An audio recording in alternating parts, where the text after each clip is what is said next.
Today, the defence are announcing that they will be immediately seeking permission from the Court of Appeal to take the exceptional but necessary decision to apply to reopen the appeal of Lucy Letby and immediately review all her convictions.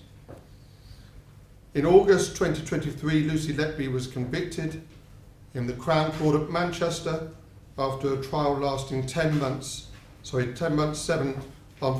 counts of murder and 7 counts of attempted murder.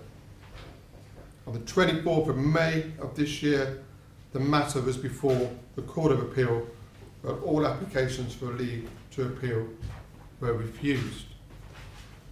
The primary ground of appeal at the previous hearings related to the admissibility before the jury of evidence from the lead prosecution expert, Dr. Darry Evans.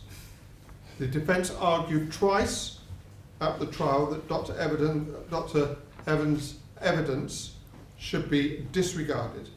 This was refused by the trial judge. It was then later argued in the Court of Appeal. That was refused by the Court of Appeal.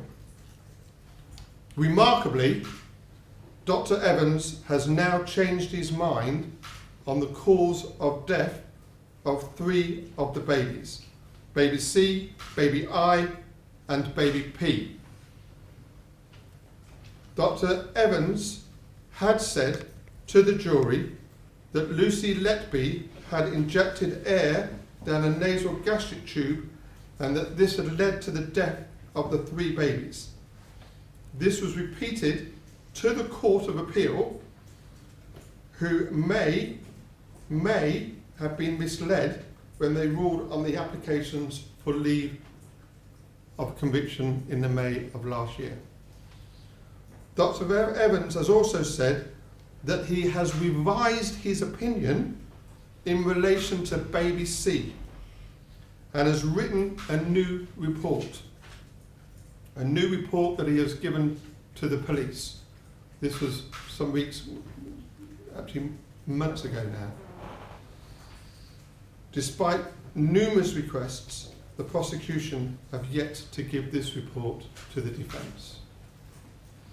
The defence will argue that Dr. Evans is not a reliable expert, and given that he was the lead expert for the prosecution, we say that all the convictions are unsafe.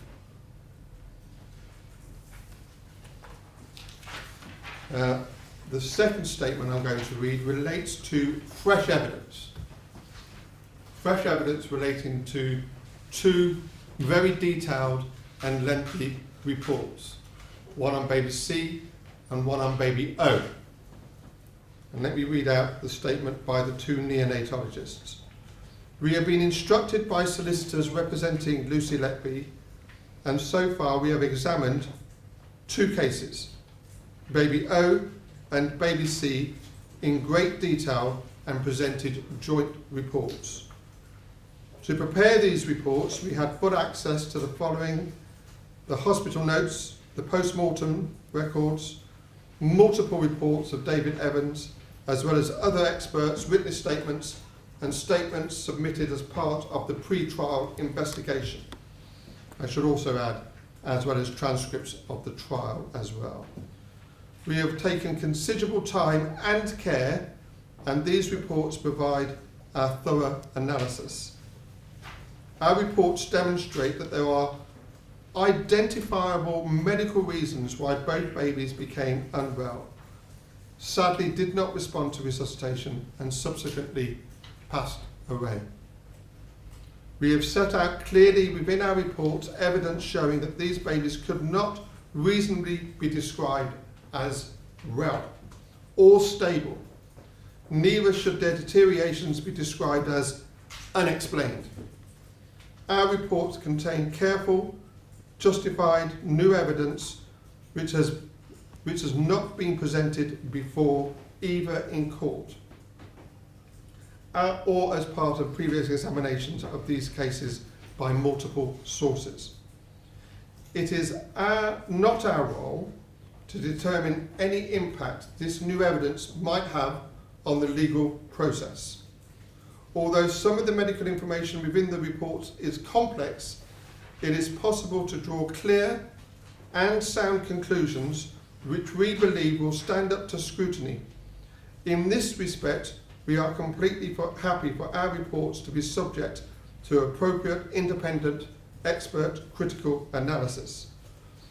We have provided evidence that baby O died due to issues relating to the resuscitation. Baby C died due to problems caused by failing placental function at the end of the pregnancy. We have seen no evidence of deliberate harm to these babies by anyone. Despite the huge public interest, we fully understand the reports have now been submitted and we cannot make further statements or comments at this stage. The release of limited experts or brief soundbites would not do justice to the detailed arguments and conclusions made within the reports as a whole.